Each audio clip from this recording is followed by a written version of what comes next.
We're back with you, ladies and gentlemen, and if I have this look on my face that looks like a grin from ear to ear, this has been a very delightful half hour, and we're not done.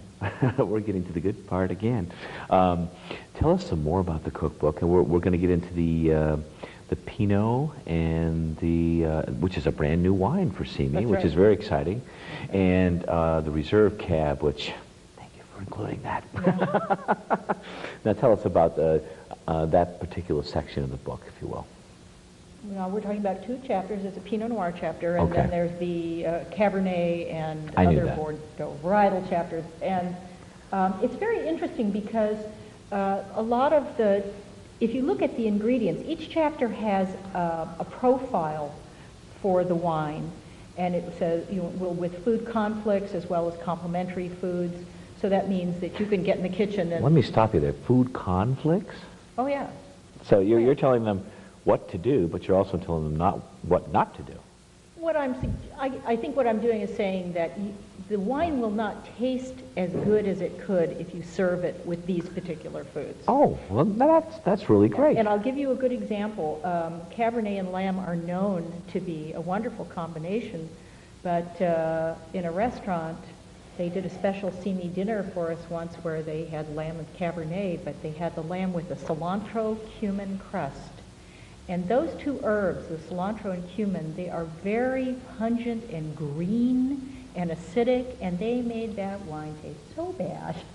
So that's why we say, please don't serve cilantro and cumin with the Cabernet. And if you do, don't make it Simi. Yeah, right.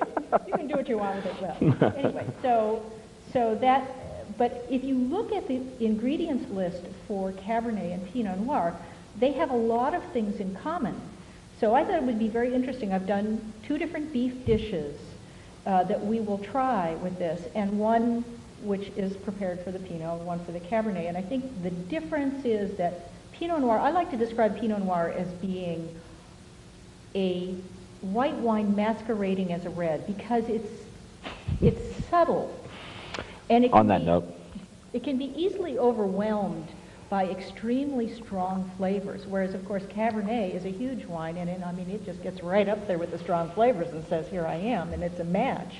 Whereas, so very, very strong. Also, a lot of fat in a dish is not good for Pinot, in my tasting experience. Mm-hmm. I'm having a wonderful time because for years and years I've been cooking only with Cabernet. It's the only red wine, so the Pinot has been just delightful for me. I really, really enjoy preparing dishes for it.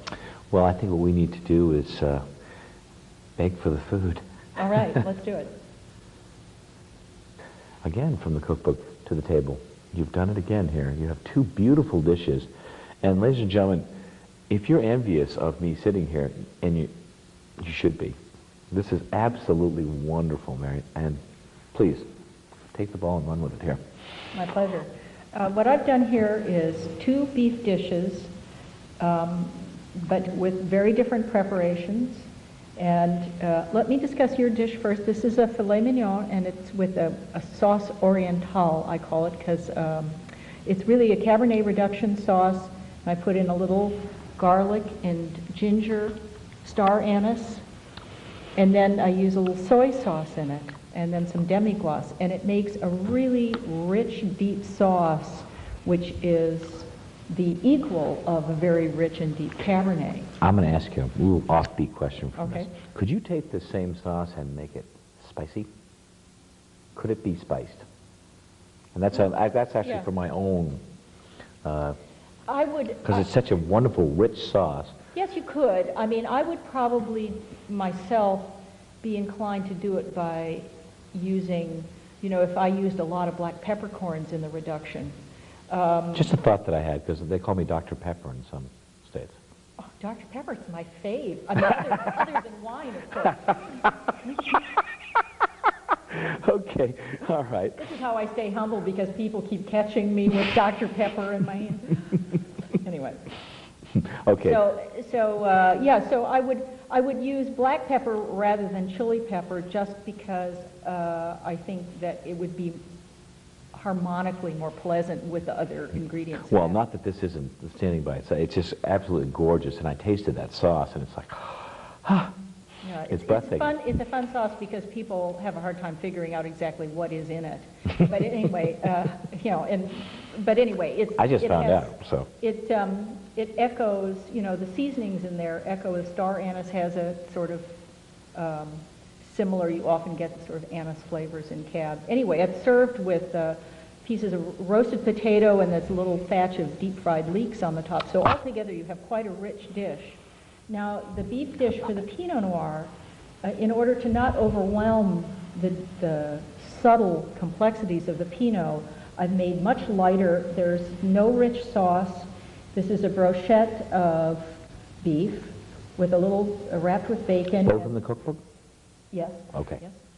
And mushrooms and Japanese eggplant, and it's sitting on a bed of black-eyed peas, which I've cooked with bacon and onions and carrots. And black-eyed peas are really interesting. When I started working with Pinot, I knew that Pinot was earthy, but it didn't have the depth of a Cabernet.